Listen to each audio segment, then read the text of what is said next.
Depuis lundi, Hélène Jacques et Carole Lefrançois nous font découvrir l'abbaye de Joué-Mondé, une abbaye très ouverte sur le monde. Hier, nous avons fait la rencontre de frère François Xavier, qui est avocat. Aujourd'hui, le portrait de frère Julien, qui après 2 ans de noviciat à l'abbaye, vient de prononcer ses premiers vœux. Dans 6 ans, ce jeune homme devrait être prêtre.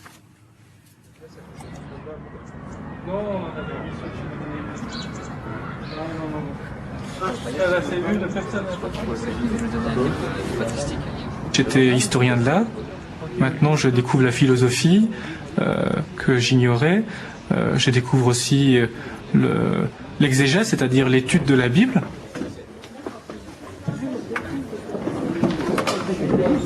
D'abord, qu'est-ce qui se passe à partir de l'exil? Cela va donner naissance, paradoxalement, à une colonie juive extrêmement importante qui durera jusqu'au Moyen-Âge. Avant d'arriver à la communauté, j'avais une formation de chrétien, mais aujourd'hui, on me donne une formation pour transmettre la foi. Et c'est pas du tout la même chose, puisque transmettre la foi, c'est-à-dire être capable de répondre aux questions qu'on posera un jour. Prenez le livre des psaumes. Et tu veux bien le lire, Julien?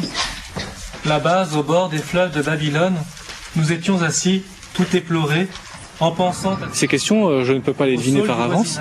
Et donc il faut recevoir un bagage extrêmement large et complet, divers, pour pouvoir apporter une réponse aux gens, et surtout voilà, quand il y a un deuil, quand des questions toujours un peu fondamentales comme la mort, mais aussi comment croire à Dieu alors qu'on a autant de guerres et de choses effroyables qui se passent autour de nous. Mais l'appel de Dieu, ça se fait petit à petit. C'est-à-dire que quand j'ai fait mes études, les études c'est difficile, il y a du stress, etc. Et se plonger 1 fois par semaine ou 2 fois par semaine dans un autre univers, c'est-à-dire aller à la messe, être ouvert complètement sur le monde, sur Dieu, tout simplement, eh bien, ça me décentrait de moi-même. C'est-à-dire je sortais de juste moi, juste mes problèmes, mes révisions, pour m'ouvrir complètement à autre chose, à l'autre. Et du coup, j'en ressortais complètement renouvelé, serein, sain. Bonjour Simone. Bonjour. Comment allez-vous? J'ai pas décidé d'aller en maison de retraite.